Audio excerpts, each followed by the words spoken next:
I have been somewhat suspicious of whether there will be a reckoning in the Democratic Party. And I don't know that there actually will be. But the New York Times ran a story today on Chuck Schumer and how Schumer privately pleaded with Joe Biden to get out of the race in July of last year. That Democrats for some time, and this I think is the most notable part of it, Democrats for some time knew but were scared to say publicly that Joe Biden was not fit to be running again, let alone fit for the presidency. But they were too scared to say anything publicly. It was only after the CNN debate that Democrats were willing to finally speak up. And they were forced to by donors and voters and activists. The New York Times says people found Chuck Schumer's cell phone number. He's got a flip phone, hadn't changed his number in years. And people found his phone number in a Harvard alumni reunion book and started calling him unsolicited, begging him to get Joe Biden to drop out of the race. People he didn't know calling him, saying, please get him out of the race. And he finally manned up, worked up the courage, went to Delaware, sat on Biden's back porch and had a frank conversation with him that he had a 5% chance of winning re-election, that Kamala Harris might not win, but she had a better shot of it than Joe Biden. We're getting this now.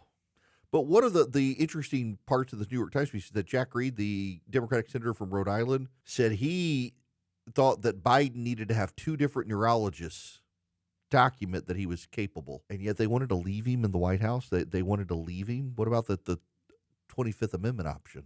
They knew Biden wasn't up to speed. When will the reckoning come, though, for the Democrats and members of the press who covered up Joe Biden? Now, a couple of things.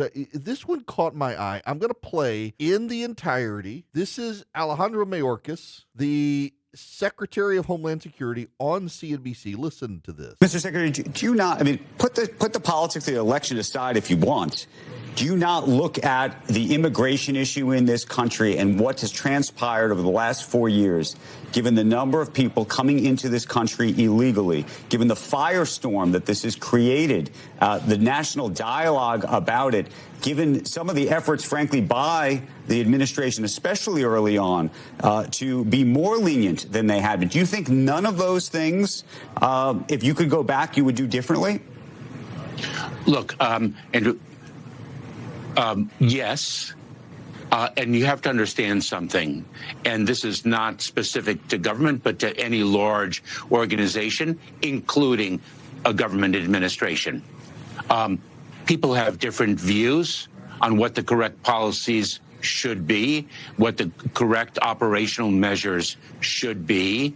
Those disagreements, those different views are voiced, decisions are made, and then everyone marches in unity together. That is the nature of a large organization, and the government is no different. But just so I'm clear, are you suggesting your own personal views about how to operate this were at odds, or there was a distinction between your personal approach and how you would have wanted to do it and how maybe your bosses wanted to do it? I don't want to get into the deliberative process. We're one team, and it's one effort, but this is not a revolutionary concept that there are disparate views when one has many people involved in the decision-making process. Okay, now, if you will recall, and some of you were a little perturbed at me for pointing this out a couple of years ago, that one of the reasons Republicans weren't impeaching Alejandro Mayorkas was behind the scenes, he conveyed to them that he actually agreed with them, and if they impeached him, they knew and he knew Biden would put in someone very progressive.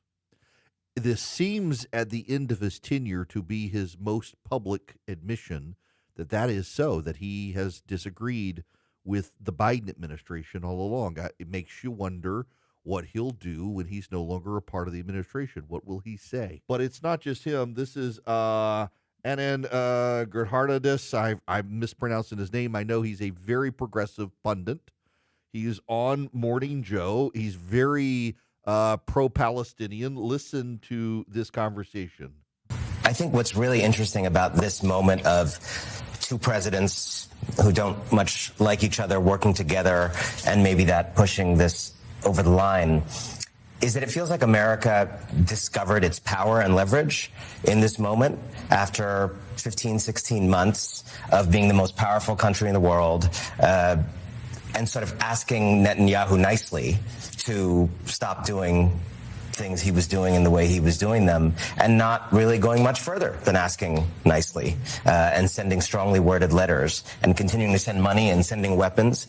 There was something in a way very humiliating for American power over the last year plus, where the most powerful country in the history of the world seems to not be able to control a very small country who is its financial dependent. He doesn't like Israel. He's very far left, but is flummoxed that the Biden administration did nothing. The Democrats have a problem coming for them, and it's obvious.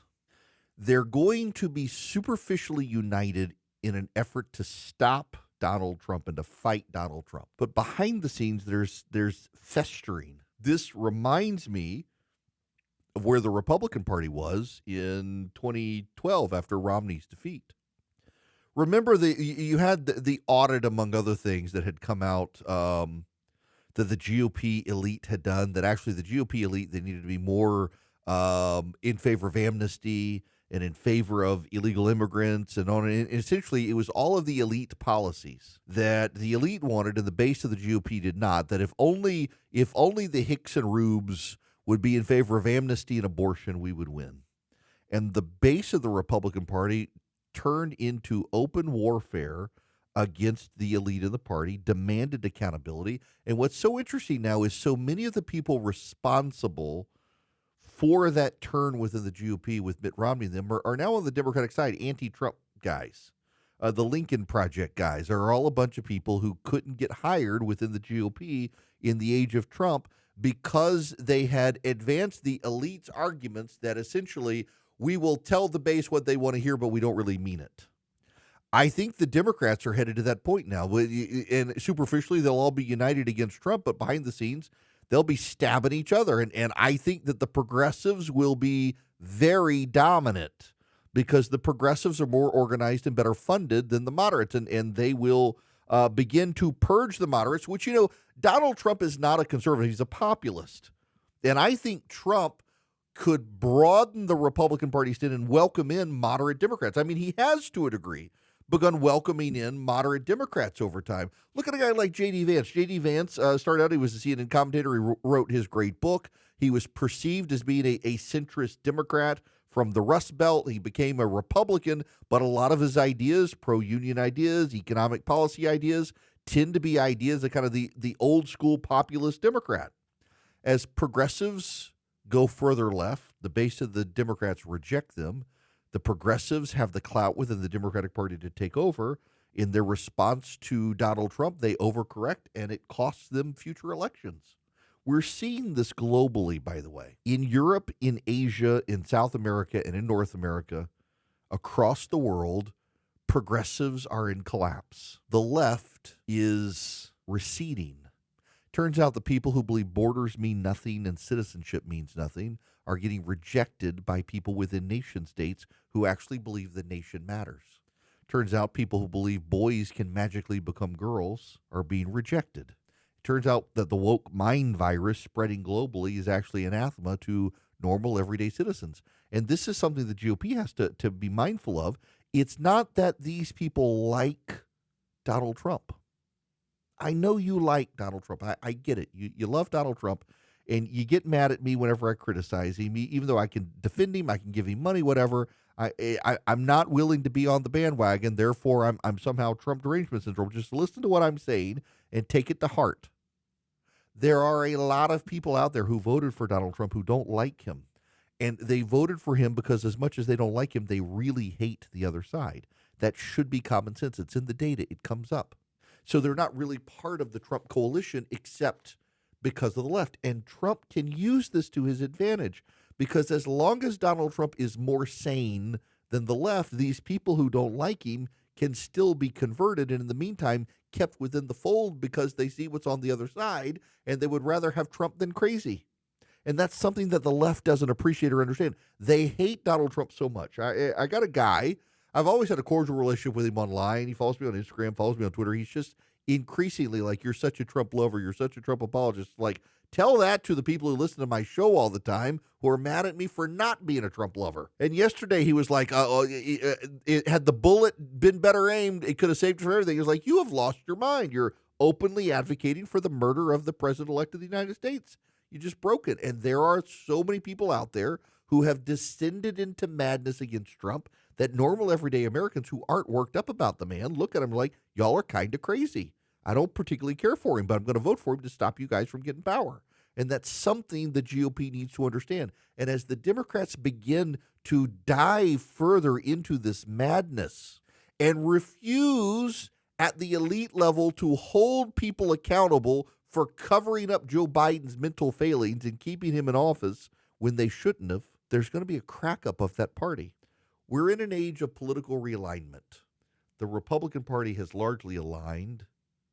The Democratic Party is still struggling in that realignment, in large part because the GOP is benefiting. We were told there was an inevitable rise of the Democratic Party because demography was destiny, and it turns out not to be the case. Turns out the GOP is doing quite well by actually treating people as people instead of identity politics. And that's pushed moderate, reasonable people out of the Democratic Party, ceding more ground to the progressives. There will be a reckoning in the Democratic Party side. But the funny thing from this vantage point right now is it looks like sanity is what's going to lose, and they're just going to double down on being crazy, which is going to help Donald Trump over the next 4 years.